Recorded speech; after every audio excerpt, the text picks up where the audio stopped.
Hello and welcome back to another episode on Let's Talk Football Careers with myself, Barry, and today's special guest, Jim McCalliog. How are you doing, Jim? Doing fine, Barry. Nice to speak to you. I'm looking forward to it. That's great. So you've got a career that spans over 20 years. A former Scottish football player, touched into coaching a little bit.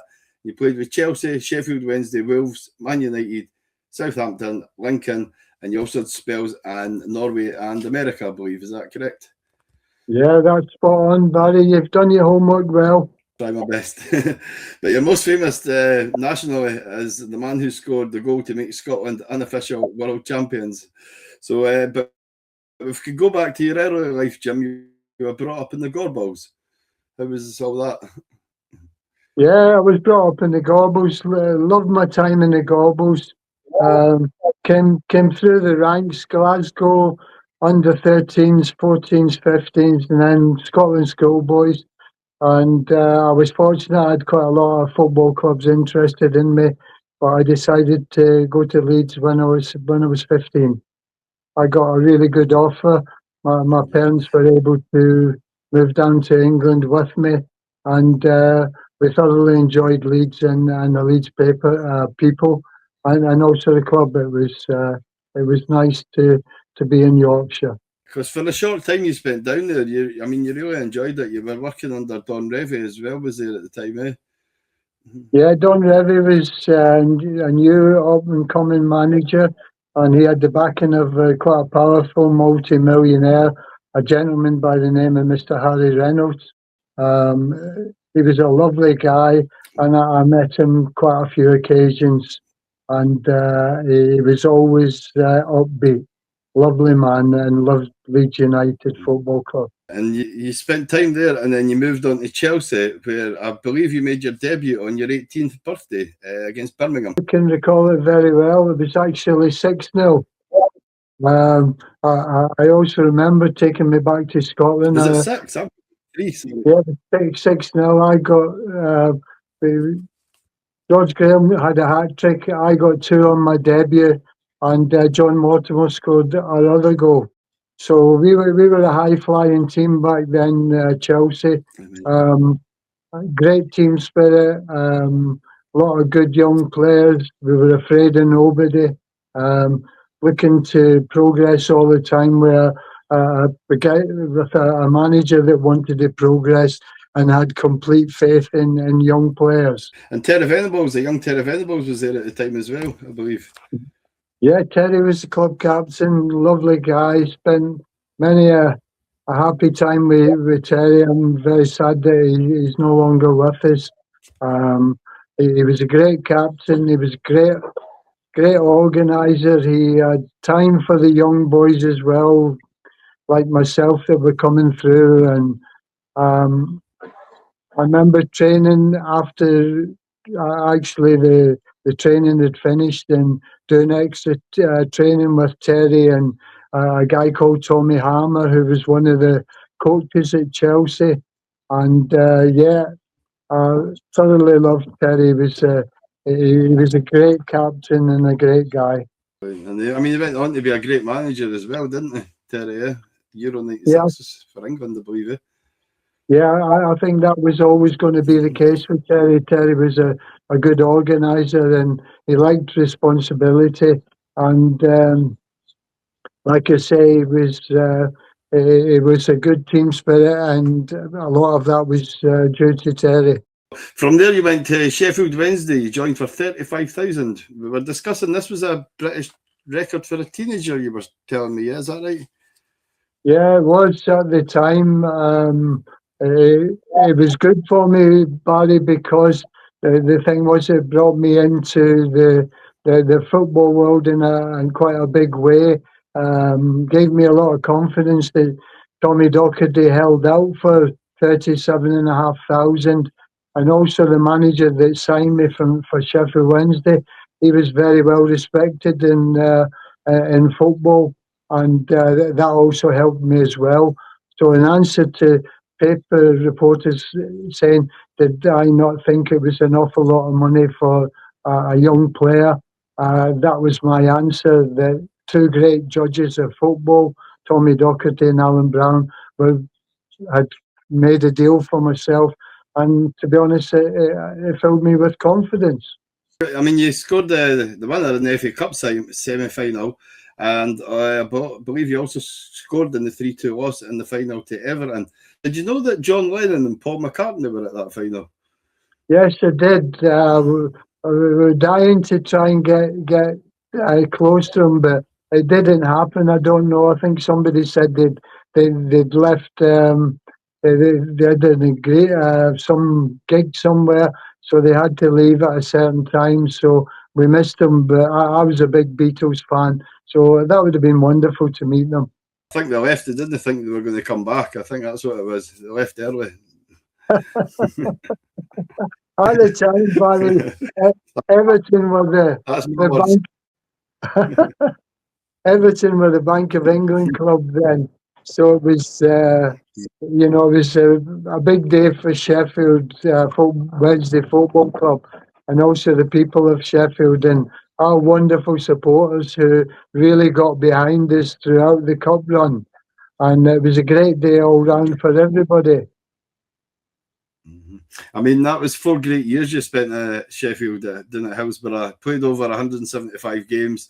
I put a post up on social media saying that we were going to be chatting, and the amount of Sheffield Wednesday fans, even given the current situation that Sheffield Wednesday are in now, they're still talking fondly of yourself and the club and everything. It's a tough time just now.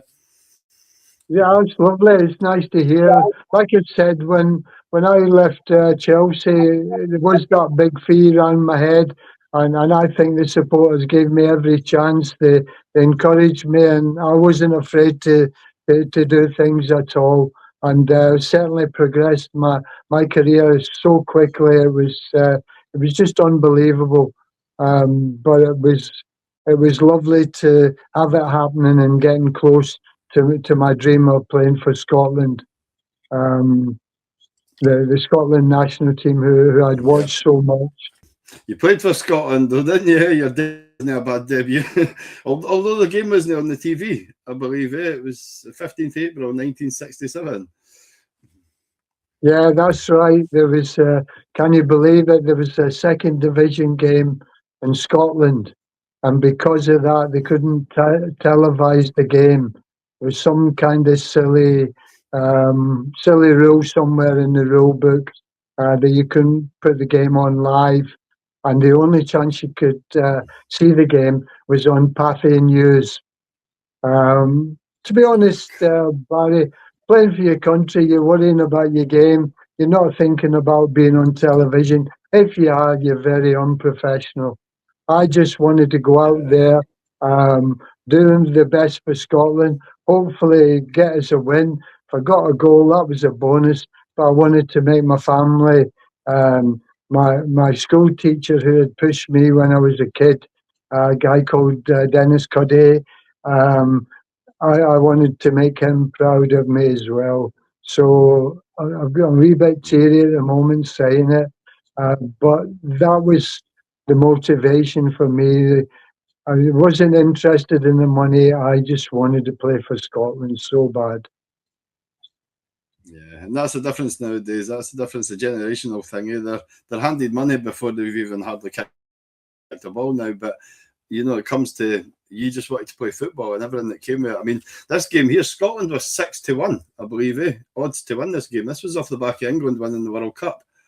Yeah. I mean, how did that game go? I mean, if you could talk your way through it. I'm going to read the teams out first, right? So just to give the younger generation an idea of what you are playing in amongst here. But Scotland team, Ronnie Simpson, John Gregg, Tommy Gemmell, Eddie McCready, Ronnie McKinnon, Jim Baxter, Billy Bremner, yourself, Willie Wallace, your hero Dennis Law, and Bobby Lennox. I mean, that's just the Scotland team. You've got Banks, the two Charlton brothers, Cohen, Moore, Wilson, Alan Ball, Martin Peters, Nobby Stiles, Jimmy Greaves, Jeff Hurst. I mean, at 20-year-old, 99,000 the crowd was. How did you feel with all that? I mean, it's been so, difficult to try and process until you look back now.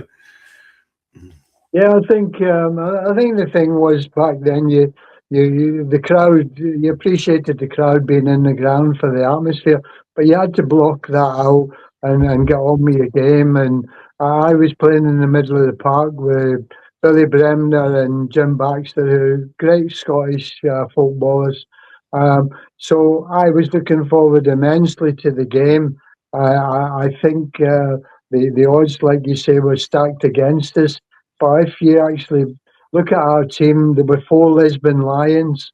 There was Ronnie McKinnon and John McGregor, who played for Rangers, and John Gregg was voted their greatest ever player. And then there was 5 Anglos, including my hero, and Jim Baxter, Billy Bremner, Eddie McCready. In that company, it was so good. In training with them before the game, we were very confident, I promise you. But like you've just said, England was the world champions. They hadn't lost for 19 games.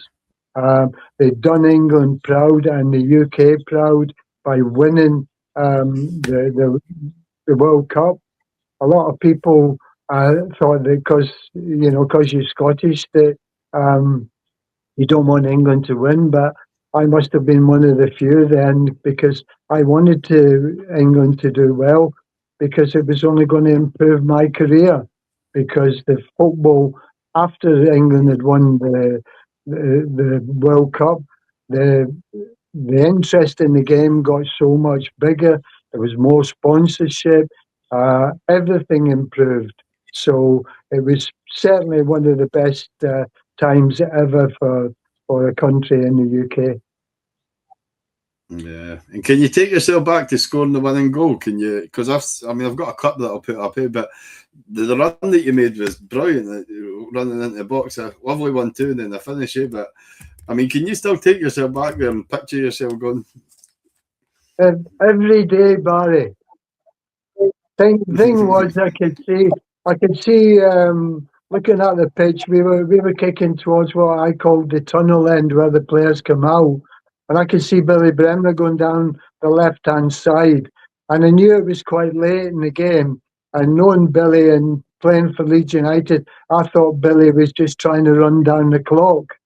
But when I looked at it a little bit more, I could see there was a lot of space in front of me. So I started running and following up the play. And then Billy passed it to Bobby Lennox. And I was close to Bobby. And Bobby switched it inside a bit more to myself. And as the ball was coming, I had to look up and I could see Willie Wallace. So I played what we call a wall pass. I played a 1-2 with Willie Wallace, got in behind Jack Charlton, and I could feel Bobby Moore trying to get at me and Gordon Banks, but I smashed it as hard as I could. And the ball's in the back of the net, and the both of them are lying at my feet, Banks and Bobby Moore. It was quite an occasion for myself. It was amazing. And then when I'd scored, I remember going to the left where I knew my dad was somewhere up in the stand, and I just waved to all the supporters behind the goal. And the first guy to come to meet me was my hero, Dennis Law. And, it's what dreams are made of, but this dream has come true. And it was fantastic. So that was us 3-1 up. And then, of course, Big Jackie Charlton, who was injured, he got a goal to make it 3-2. And that's how the score finished. And it was a wonderful day for myself, for my family, for my manager. It was for paying out all that money. I think that was getting to the cup final and then playing for Scotland. I think that helped repay a lot of that money. So it was a good deal all round for everybody. It's fantastic, Jim, honestly. I mean, I was born in the early 80s, so I mean, I'm going off with stories that my dad, my late father-in-law might have told me, etc. And they still, I mean, my dad still speaks as fondly of the game and the time. And yeah, that was the time we became the unofficial world champions and such like. And it's absolutely fantastic. But I mean, can I touch into just Jim Baxter a wee bit? He was brought up 5 miles down the road from me. I'm from Fife, and Jim Baxter's got a big statue in that there outside Hillabeath Club. But I mean, what was he like? I mean, again, going back to my era. Jim Baxter, probably the most confident player that I played with. He was very. The word Gallops comes to mind. I think that word that sat easily on Jim's head. He was a very good player. I mean, for Rangers and for Scotland, but a hell of a nice man as well. And I remember us sitting in the dressing room just before we went out, and Bobby Brown come across, and he kind of talked quietly to everybody individually, and just before we were going to go out, he started to talk. And Jim Baxter being quite a wonderful footballer, and Bobby Brown being an ex-Rangers but a goalkeeper. Once Bobby Brown started to talk, Jim started bouncing the ball and saying to everybody, "Come on, let's go." And I'm sat there, young player, first cap. I'm thinking, do I sit and listen to the manager, or do I go with Jim Baxter, who's telling all the boys to let's get in the tunnel? So anyway, I went with Jim Baxter. I think that's the first time in my life that I followed the crowd, as it were. And all we could hear going out into the tunnel was Bobby Brown shouting, "All the best, lads, all the best." And off we went, and the England team was already in the tunnel. And then it was straight up the tunnel and onto the match. Yeah, But and I mean at half time. I spoke with Baxter quite a few times, Barry, and I also recall him talking about when he was playing for Rangers, and he got a really bad ankle injury. I'm not sure now whether it was broken or fractured, but he told me quietly that he was never the same player again after that, because it was his left foot and he was left-footed, and he didn't have the same flexibility in his ankle that he had before the injury. But it was Jim. They were beating the team out in I think it was Austria, and Jim just started taking the Michael, and the guy's gone, and it's a horrible tackle, and he's bust Jim's ankle. And although he was still a great player, he felt it was in his mind that it curtailed him a little bit. Yep. And I mean, Jim Baxter is well renowned for doing keep uppies in this game, but there's an element you started with the back heels as well, didn't you? Yeah, if you actually look at the match, I picked the ball up and I looked forward and there was nothing happening. And I backheeled it to Dennis Law, and then Dennis Law backheels it to Baxter, and then Baxter flicks it up, and he does about 3 or 4 touches, and carries on with the ball. But Dennis wasn't very happy about that. Dennis had played in the 9-3 game when England had crucified Scotland at Wembley. And Dennis felt that he wanted us to get on. He felt that we could score more goals, and he was wanting Jim to get the ball forward a wee bit more. So that was that. But they were 2 fantastic Scottish players. I suppose them 2 and Kenny Dalglish. I think there you're talking about possibly the 3 best ever players for Scotland. Yeah, fully agree. So thanks very much for talking into Scotland there. That was amazing. Thank you. So from there on, you moved to Wolves. I think this, going by the stats, this is where I feel you were hitting your peak here. You were in the semi-final against Juventus. Fabio Capello was playing. Were you up against him? Yeah. Fabio was in the team. We got drawn against Juventus in the quarterfinals of the UEFA Cup. First leg was in Rome. Sorry, not Rome, in Turin, and we drew 1 each. And our captain was injured, and I was captain for the night. So that was a great thrill, because Juventus back then, because of links with a certain John Charles who was at Leeds United when I was a kid, that had a big admiration for myself.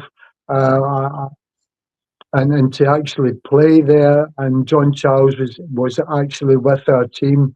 Phil McCalliog, our manager, had phoned him and asked if he would like to come along with the team as an ambassador, and Big John readily agreed, and it was a great occasion altogether. But I scored a good goal that night. It was I remember it very clearly. Our left back, Jerry Taylor's gone down the left wing. He crossed the ball into the box, and Derek Duggins headed it down. And I'm about 18 yards from goal, and I've got onto it before it bounces, and I've hit it sweet from my left foot on the volley, and it's just flew in the bottom corner of the net, and that was a goal in Turin, so the score ended up 1 each, and we beat them 2-1 at Molyneux, and Derek Dugan scored the 2 goals for us. He was a tremendous player, was Big Derek Dugan. So that was a lovely occasion. I'm very pro-Italian. I love Italian food. I like Italian clothes. I like Italians. I think they've got so much style. And I nearly actually went to Italy, which I would have quite fancied.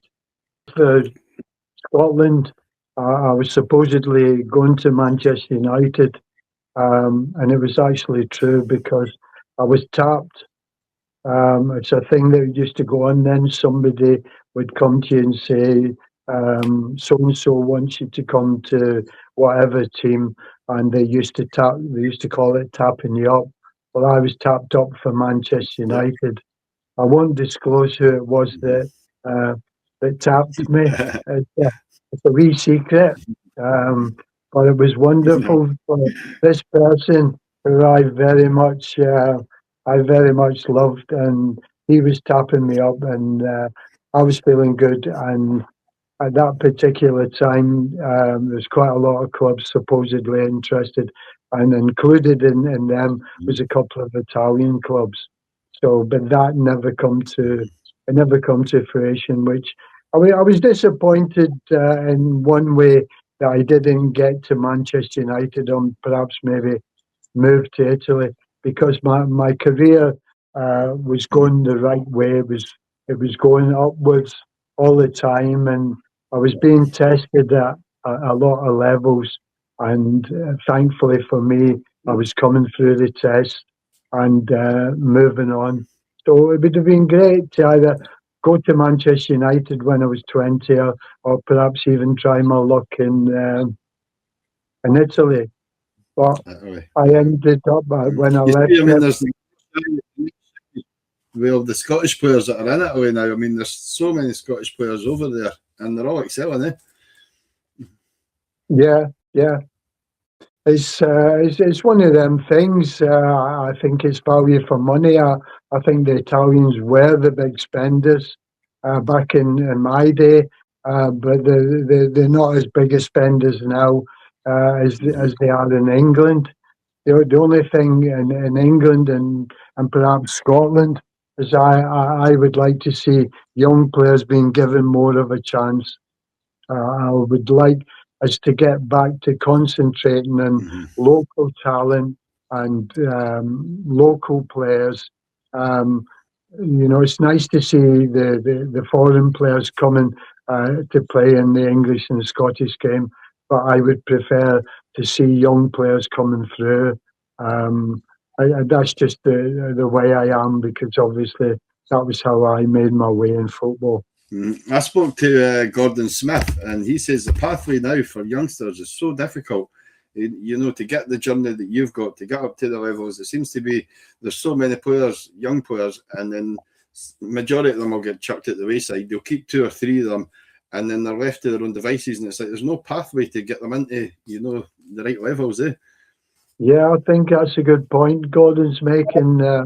When we were kids, we had great encouragement from a lot of people, especially from dads. Like they would play for the school team, but sometimes if you didn't get in the school team, it might be a teacher doesn't like you or whatever. There was always a fallback there was boys' clubs, there was boys' girls, and there was guys that were spending their time 7 days a week opening up these clubs for young players to give us a chance. And like Gordon has said, the pathway through seems to have been dented a bit now. It doesn't seem to be the same as what it was before. But I certainly appreciated all the time and effort that them guys put in. I was always playing football Saturday morning, Saturday afternoon, Sunday morning, Sunday afternoon. And it was great fun, and especially living in the Gorbals, it kept me off the streets. I was playing football all the time. Totally loved it. Yeah. Brilliant. And you did get your move to Man United, but effectively it couldn't have been at a worse time, to be honest. You joined as they were sitting nearly relegated. It was that signed you away. There was a story to that. I fell out with Bill McGarry, and to be honest, we hadn't spoken for, I think it was about 2 months. And then I was told to go to the office, and I went into the office, and Bill McGarry says, we've got an offer for you, and I'm prepared to let you go. And I said, okay, that's fine. And I says, can I ask the club? He said, yeah. He said, it's Aston Villa. So I said, right, fine, which was great for me because I was living in Wolverhampton. So I wouldn't have needed to move house or uproot anything that was going on in my life. So I went over to Aston Villa, met the chairman. The manager then was a guy called Vic Crowe. He was a Welsh international footballer. I met Mr. Crowe. He was very nice. So was Deadly Doug, who was nicknamed that by Tommy Docherty, I think. He was the chairman of Aston Villa. And I had a great meeting with them. I watched Aston Villa play, and they had a good side. And it was looking good. But when I got home that night, I rang a couple of my pals in the newspapers, in the Express and in the Daily Record in Scotland. And I told them what the story was, and I told them that I was leaving Wolves and could they get a bit in the paper to let other clubs know that I was available.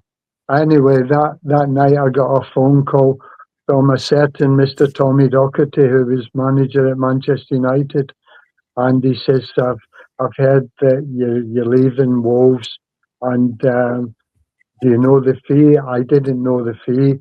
And he says, that's fine. He says, I'm very interested, Jim. I want you to come to Man U.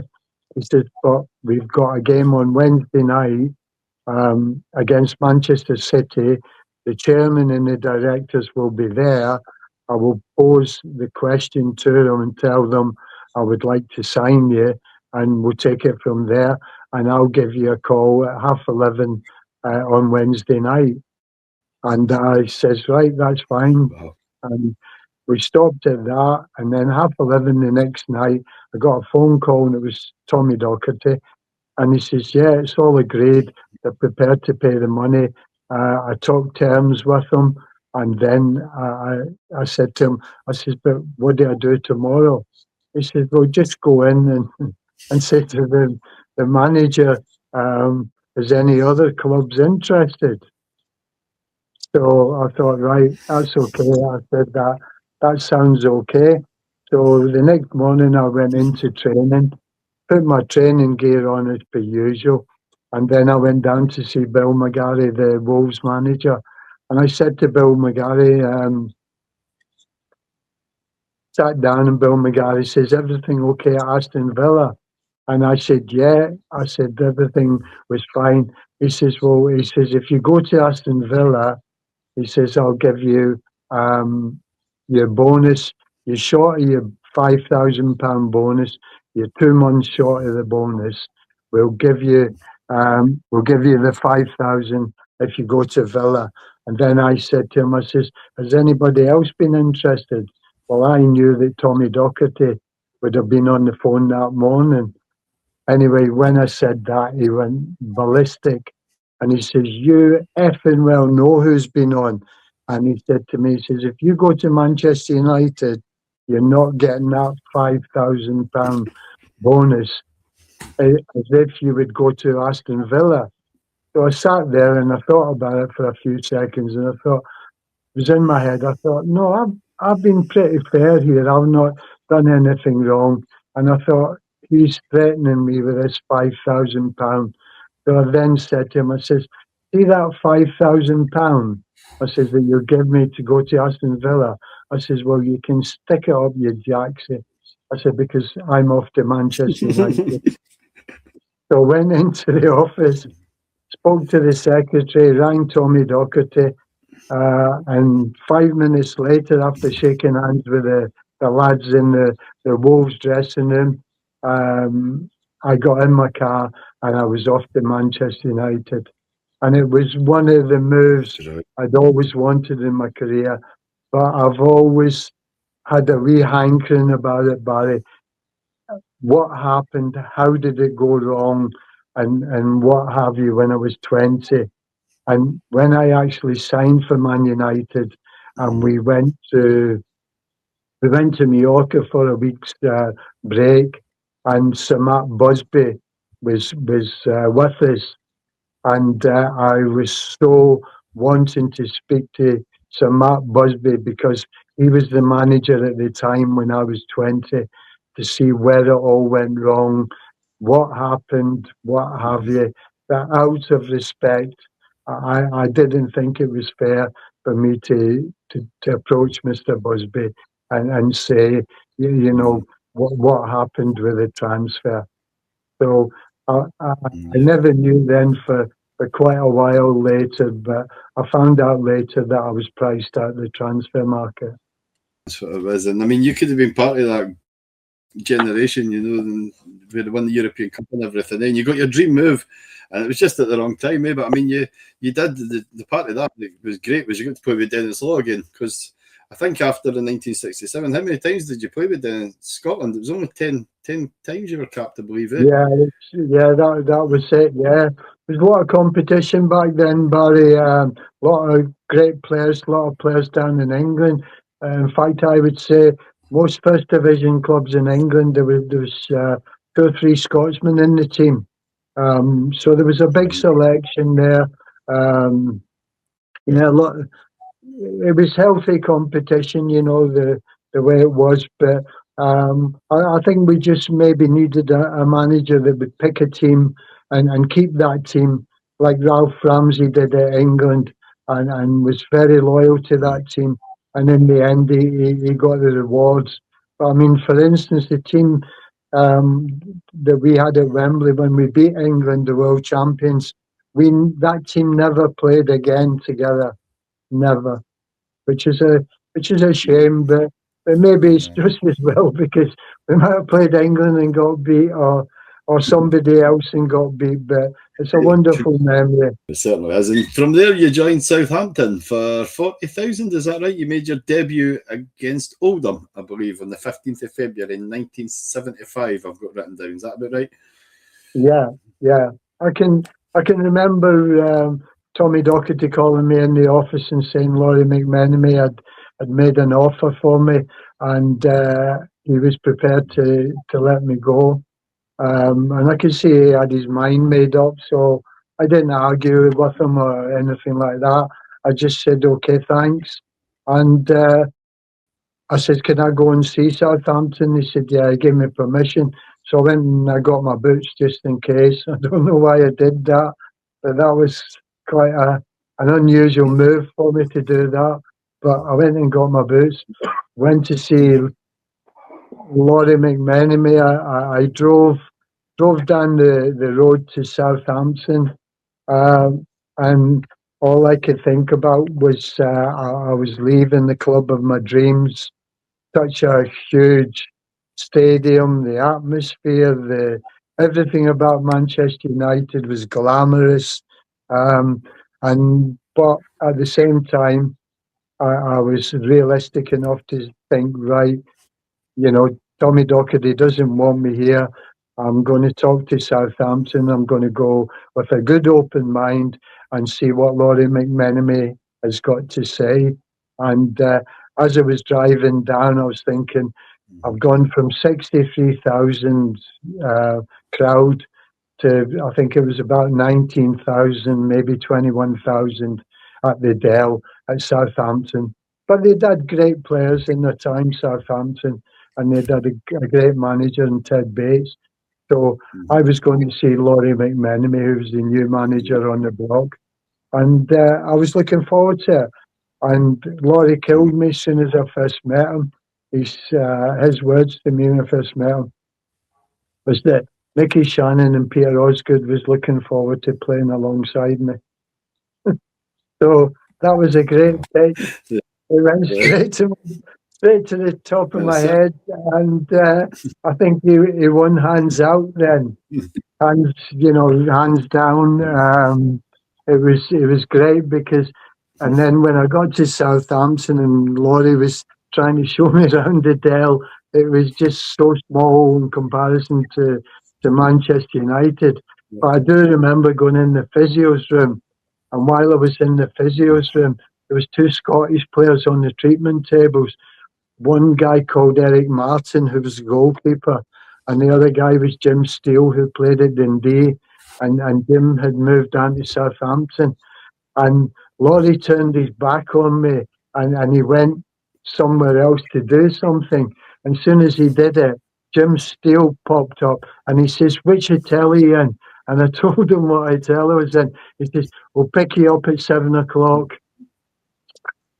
So 7 o'clock that night, 7 o'clock that night, Jim Steele and Eric Martin were in the car picking me up, and we went out for a drink, and it was brilliant. It was just nice to relax. And I thought, oh, this will be nice. It'll just give me a wee taste of Southampton. Well, Southampton being a port, there was some of the biggest dives, pubs you've ever been in your life. And they took me to all these dives. And I'm sitting there thinking, the buggers. And I thought, I'm not going to say anything. I'll just keep quiet and hopefully in the end we'll go to a decent pub. So we went to all these rubbishy pubs, and then we come back, and then we went to a couple of decent ones, and them two, they were killing themselves laughing, but I just had a laugh with them. They were great lads. And I mean, you won the FA Cup there. This was near enough 10 years since when you lost in the final. You won the FA Cup. You actually assisted Bobby Stokes to score the winner. The chip through ball? Can you remember the game well? Oh, remember it as if it was happening now, Barry. Very good memory I have, thankfully. But the thing was going to Southampton. The way I looked at it with Ozzy and Mickey Shannon, I thought, yeah, great combination. It'd be good to play with them both because Mickey was the England international at the time. Peter had just moved for a big fee from Chelsea. He had a fallout at Chelsea. But funnily enough, in my time at Southampton, Peter and Mick, they never gelled together. I don't know why. It was just one of them things. I got asked the question a lot of times off of supporters who was the best between Mick or Oz. And my answer to that was just be thankful that you've seen both of them players in their peak, because both of them had great qualities, but for whatever reason, they just didn't gel together at Southampton. So, but us getting to the cup final, that was a bonus, because the odds, I think, about us again in the final was 6-1, I think. Same as when I made my debut for Scotland against England. You could get 6-1 Southampton. And of course, Mickey Shannon, being a big horse racing person, he couldn't believe it. So I don't know if Mickey had a good bet on it or not. But there came a time when you ended up going over to America. Chicago Sting, they're actually now defunct now, but you played against Pele. I've seen a clip where Pele kicked the ball out of the goalkeeper's hands and you were right on him right away. I think you got booked, I think, for that. But what was Pele like to play against? And Oh, it was amazing, Barry. But he actually did what happened was the goalkeeper had the ball in his hands. He was a young goalkeeper from Norwich, and Pelly sneaked alongside him, and he kicked the ball out of his hands, and he headed it in the goal. Well, mostly everybody, including I think the referee, had moved forward for the kick from the goalkeeper. But when I seen it, I brought the referee's attention, and Pelly chased me, and so did Giorgio Chinaglia, and you know it was quite scary, the pair of them chasing me. But the referee did give us the what you call it, the free kick, and it was disallowed the goal. But to play against Pelly, even though he had retired then, and he was lured back to football in America because sadly for Pelé, he had gone bankrupt. And a lot of people didn't know that. But that was quite a draw, obviously, for Pelé and for the New York Cosmos. And I remember playing them at Chicago Sting, which was the name of the pitch was called Soldier Field, which was used for the American football, for Chicago American football as well. And they used to introduce you one at a time. And we were out there, and I remember the afternoon, it was really cold. There was a biting wind, and it was early on in the season. And we'd gone through all these players, and we were waiting for Pelé. We all stood there freezing, waiting for Pelé. And when Pelé came out of the dressing room, he went on a lap of honour. And we were all shouting at him, "Come on, let's get the game started." You know, as if, you know, you would do that to the world's greatest footballer. But we were so cold, we just wanted him to get back and let's play football. But I went to Chicago Sting because the manager coach that was there was a guy called Bill Foulkes, who played for Manchester United when they won the European Cup, and he was one of the Busby Babes. And when I was at Manchester United, Billy, God rest his soul, he was the reserve team coach at Manchester United. So that was how the connection that brought me to Chicago. I only played for one season, but thoroughly enjoyed it, and it was nice to be with Billy Foulkes, and Willie Morgan come out to play for us as well, and so did a guy called Billy Jennings who played at West Ham. So it was, we just missed the playoffs, but it was a great experience living in Chicago among all the mobsters. What a time, eh? You ended up going over to Scandinavia, to Norway as a SFK Lynn. I believe that was in 1978. I mean, how was that experience over in Scandinavia? It was great, but I had a hard time getting all my cash through the customs coming back home, because the guy that signed me, the German, he paid me in cash. So if I got caught, I had a lot of thousands of pounds on my person, and so did my wife.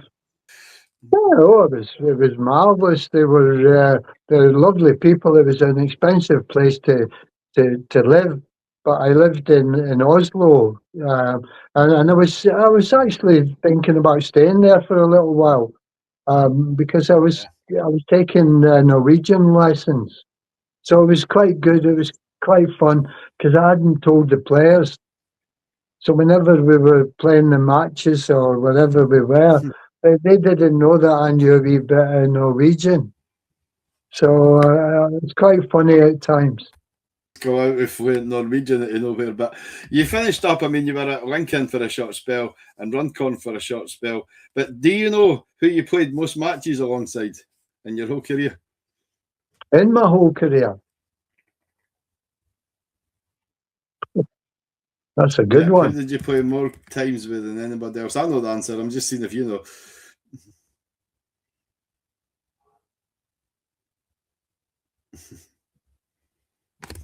You answer that, Daryl. They're always good. Nope, he was not even in the top 5. He played, you want me to tell you, right, going back from 5 up to 1, right? So Dave Wagstaff, 143 games. Who's Is Dave it Jim Wagstaff? McCall? Jim McCalliog? 100, yeah. John McCall. 144 games. Derek Parkin, 149 games. You've got Phil Parks, 155 games. And you played most games alongside Frank Munro, 159 games.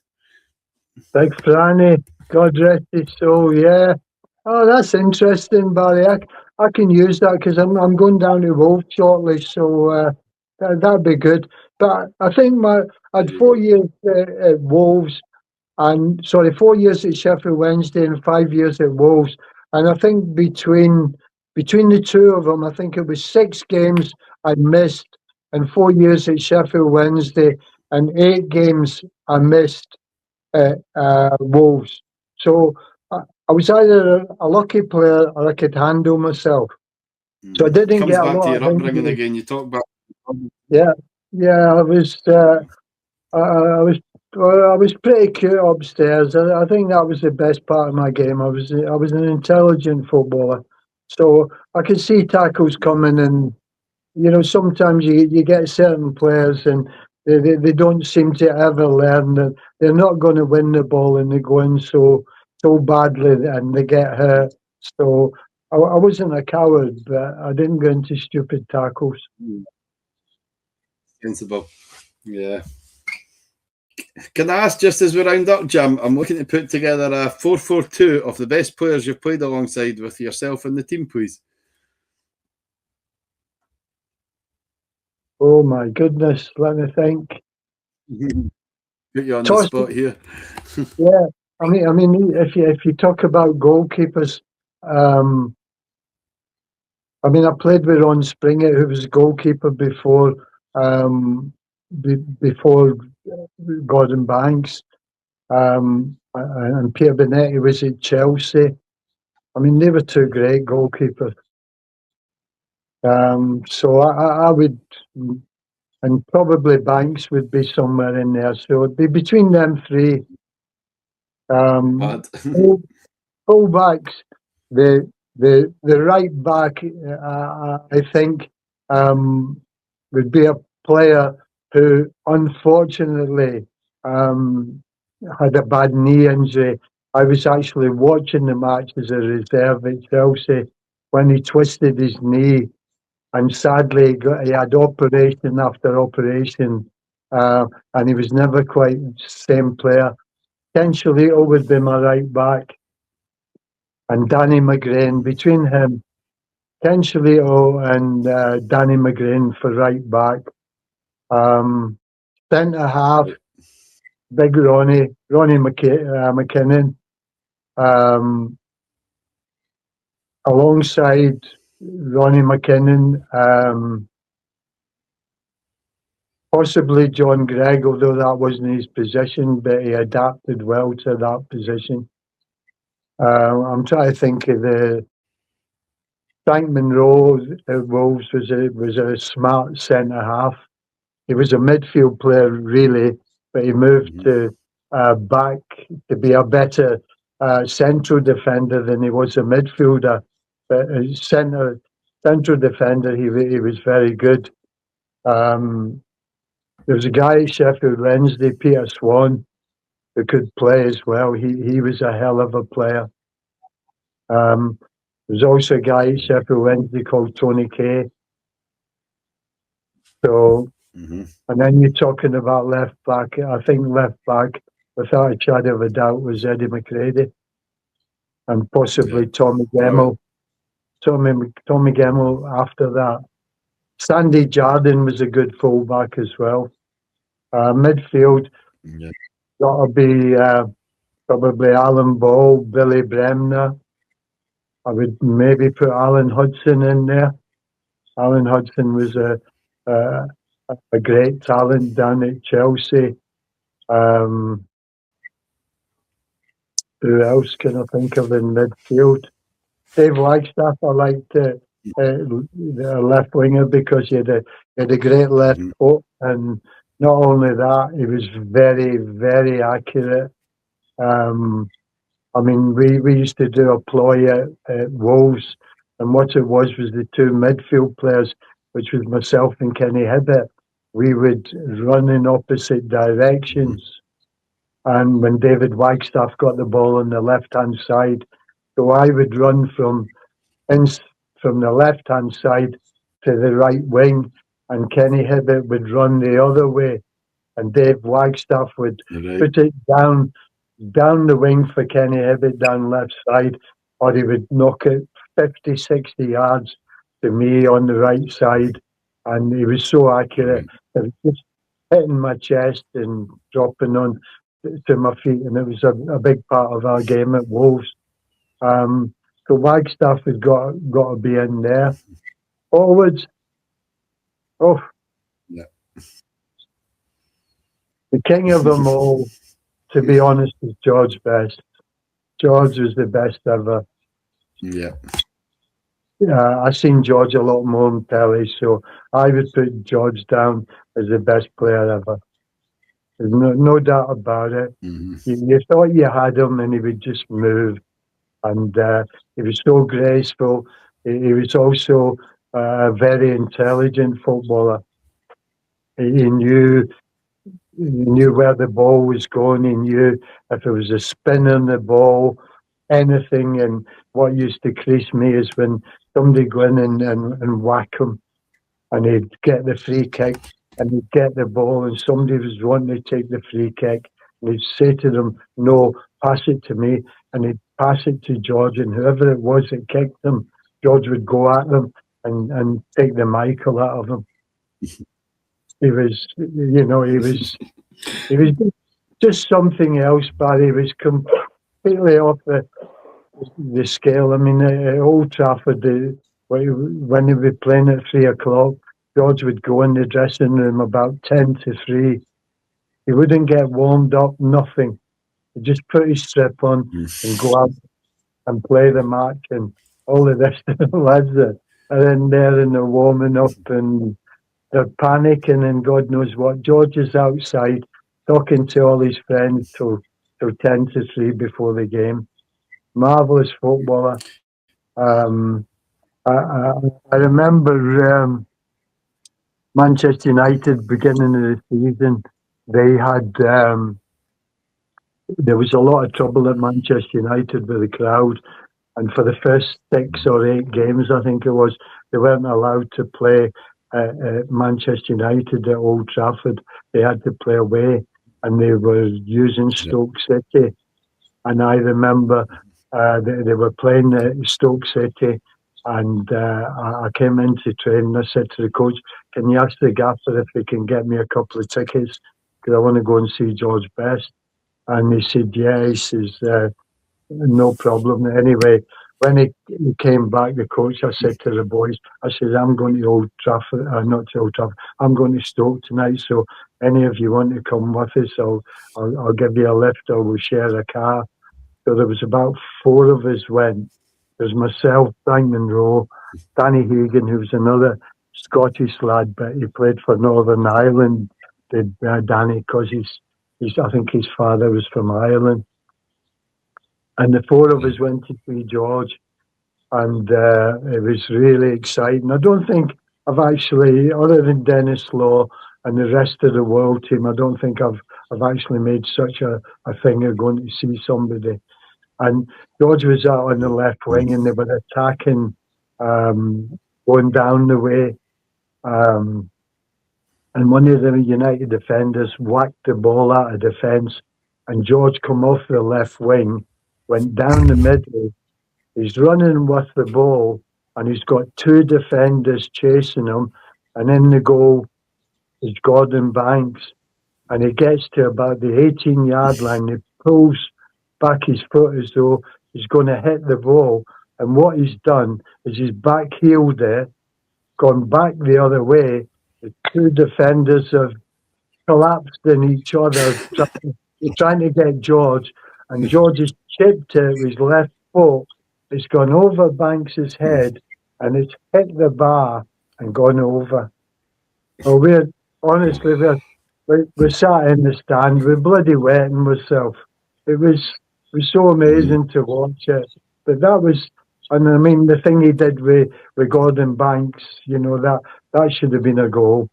When Gordon Banks threw the ball out of his hand, and Bestie was hiding behind him, and he flicked it and he headed it in the net for Ireland, and the goal got disallowed. That should have been a goal, because the ball's in the air, it's free, it's not a foul.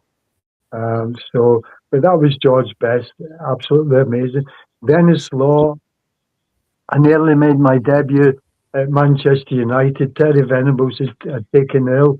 I was flown up on the Saturday morning to Manchester. I got to the hotel with the secretary of the club.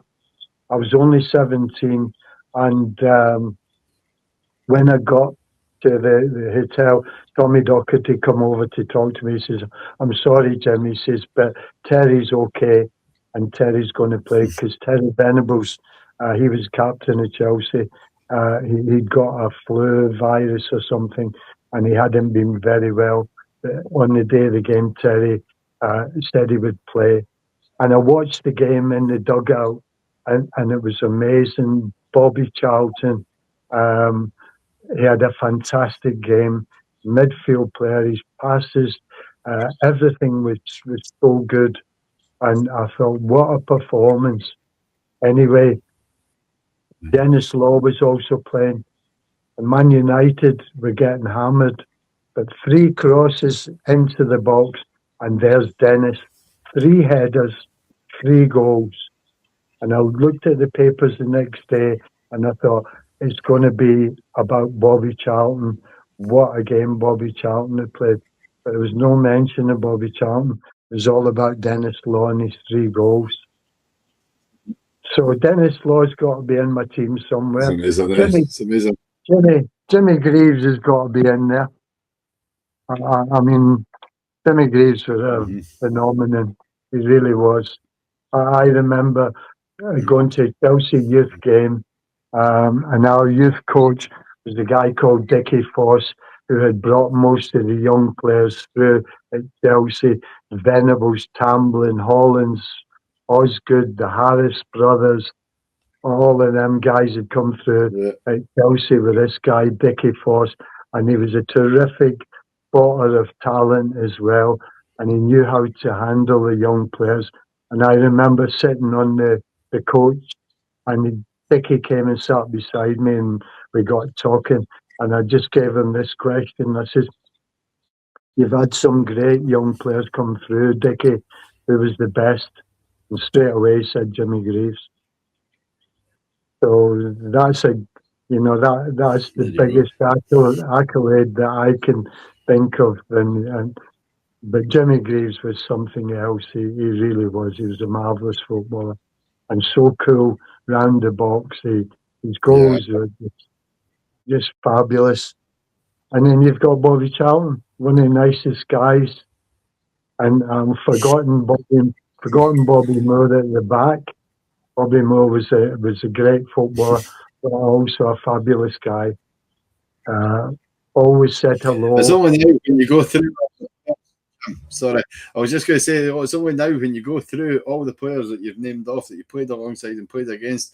It's when you look back, you think, what a career I had. At the time, you're just loving it. Oh, aye, but I'd love to have played with Doug. I'd love to have played with Douglas. The only one you missed out on there. What's your thoughts on the World Cup coming up? Well, it's going to be tough. Morocco will be tough. Haiti should be a chance, but knowing Scotland, whenever they're expected to win, they get beat, and when they're not expected to win, when they're expected to win, they lose, and when they're expected to lose, they win. So anything Yeah. can happen there. I think Steve Clarke has done a good job. I don't think they're in the same class as England. England have No. got a great squad of players, Barry, honestly. You could pick 3 teams. They Yeah. really have. And And the it's midfield and the front players is generally what I look at as well. They've got such a lot of choice in there. It's quite amazing. So if I was a betting man, yeah. which I'm not, I would say that England's got to be one of the favourites. I wouldn't be surprised if they won it. They went far. Well, I'm going to look at Scotland. They'll get beat by Haiti, draw with Morocco, and then beat Brazil, and then that'll be us 3. We'll do it the hard way. That'd be great. That'd be great. So they could. I'm sure it'll be a good party. I'm sure it'll be a good party, whatever happens. I think the Scottish supporters, they're marvellous. They've supported Scotland through a lot of rough times, and we've never really won anything. But they're always hopeful. They've always got hope. So yeah, I'm hoping they'll do really well, and if they can get through the first stage, you never know. You never know. No, never know. We'll keep dreaming. So listen, thank you so much for allowing me the time to talk, Jim. And I hope everybody's enjoyed it, is watching it as much as certainly I have chatting with you. It's been fantastic. Thank you so much. Okay, Barry, keep in touch. I can help you anytime. It's not a problem. I appreciate that, Jim. Right.